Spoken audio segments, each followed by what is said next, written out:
આ ખતરનાક દ્રશ્યો મહારાષ્ટ્ર અને ઉત્તરાખંડ છે, જ્યાં ચોમાસાના અંતમાં પણ તબાહીના દ્રશ્યો જોવા મળ્યા। આખા વરસાદની સિઝનમાં પંજાબ અને મહારાષ્ટ્રની જેવી કપરી પરિસ્થિતિ બીજે કાંઈ જોવા નથી મળી। ચોમાસાના અંતમાં પણ મહારાષ્ટ્રમાં વરસાદે તબાહી મચાવી દીધી છે।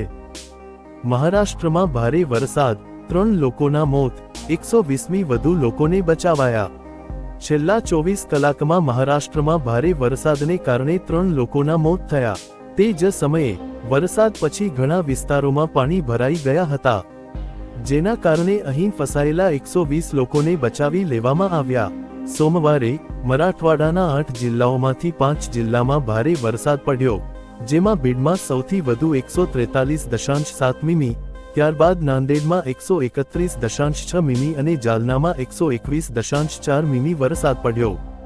રાજ્ય આપત્તિ વ્યવસ્થાપન વિભાગે જણાવ્યું હતું કે એનડીઆરએફ અને અન્ય બચાવ ટીમો અસરગ્રસ્ત જિલ્લાઓમાં લોકોને બહાર કાઢવામાં રોકાયેલી છે। મંડીના દારંગમાં 2 લોકો નાળામાં તણાઈ ગયા। મંગળવારે સવારે મંડીના દારંગમાં મંદિરમાં જઈ રહેલા 2 લોકો નાળામાં તણાઈ ગયા હતા। એક વ્યક્તિનો મૃતદેહ મળી આવ્યો છે, જ્યારે બીજાની શોધ ચાલુ છે।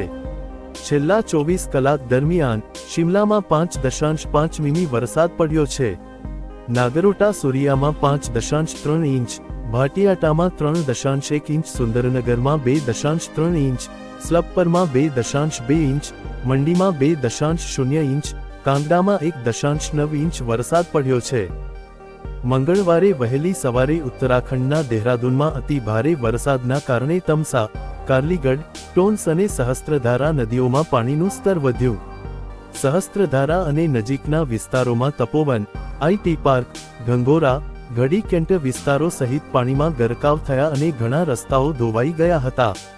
વિકાસનગરમાં ટોન્સ નદીમાં પાણીનો પ્રવાહ અચાનક વધી ગયો। આ દરમિયાન મજૂરોથી ભરેલી ટ્રેક્ટર ટ્રોલી નદીમાં તણાઈ ગઈ, જેમાં 8 લોકોના મોત થયા અને 4 ગુમ થયાના અહેવાલ મળ્યા છે। તમસા નદીના કિનારે બનેલું ટપકેશ્વર મહાદેવ મંદિર પાણીમાં ડૂબી ગયું હતું। અહીંની દુકાનો ધોવાઈ ગઈ અને 2 લોકો ગુમ છે। સહસ્ત્રધારામાં 5 લોકોને બચાવી લેવામાં આવ્યા। એસડીઆરએફ, એનડીઆરએફ અને સ્થાનિક વહીવટી ટીમો રાહત અને બચાવ કાર્યમાં જુટી છે। હિમાચલમાં 650 રસ્તા બંધ, 409 લોકોના મોત। હિમાચલ પ્રદેશમાં ચોમાસાના વરસાદને કારણે 3 રાષ્ટ્રીય ધોરીમાર્ગો અને 1205 ડીટીઆર સહિત 650 રસ્તા બંધ છે। રાજ્યમાં 87 પુલ ધરાશાયી થયા છે। તે જ સમયે છેલ્લા 24 કલાકમાં વરસાદે તારાજી સર્જી છે। રાજ્ય આપત્તિ વ્યવસ્થાપન સત્તામંડળે જણાવ્યું હતું કે 20 જૂનથી વરસાદ સંબંધિત ઘટનાઓ અને માર્ગ અકસ્માતોમાં 409 લોકો મૃત્યુ પામ્યા છે। રાજ્યમાં વરસાદ ભૂસ્ખલનને કારણે અત્યાર સુધીમાં 5164 ઘરો સંપૂર્ણપણે નાશ પામ્યા છે અને 2743 આંશિક રીતે નુકસાન થયું છે। 899 દુકાનો, 2001 ગાયના ગોદામ અને મજૂરોના 4297 કાચા ઘરો પણ નાશ પામ્યા છે। અત્યાર સુધીમાં કુલ 4500 કરોડ રૂપિયાથી વધુનું આર્થિક નુકસાન થયું છે। ઉત્તરાખંડ, ઉત્તર પ્રદેશ, છત્તીસગઢ અને બિહારમાં ચોમાસું હજુ પણ યથાવત છે। હવામાન વિભાગે બુધવારે આ રાજ્યોમાં ભારે વરસાદનું એલર્ટ જાહેર કરેલ છે।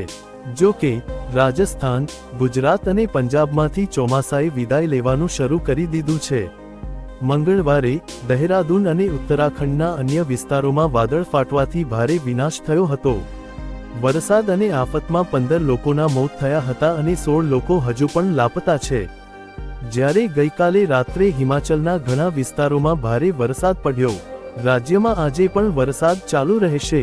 ઉના, હમીરપુર, બિલાસપુર, સોલન અને સિરમૌરમાં હજુ પણ ભારે વરસાદનું યલો એલર્ટ જાહેર કરવામાં આવ્યું છે। આગામી 3 દિવસમાં ચોમાસું નબળું પડવાની ધારણા છે। ધરમપુરમાં ભારે વરસાદથી થયેલા નુકસાનને કારણે આજે બધી સ્કૂલો કોલેજો બંધ રહેશે। કુલ્લુ જિલ્લાના મનાલી અને બંજરમાં પણ સ્કૂલો કોલેજો બંધ રહેશે।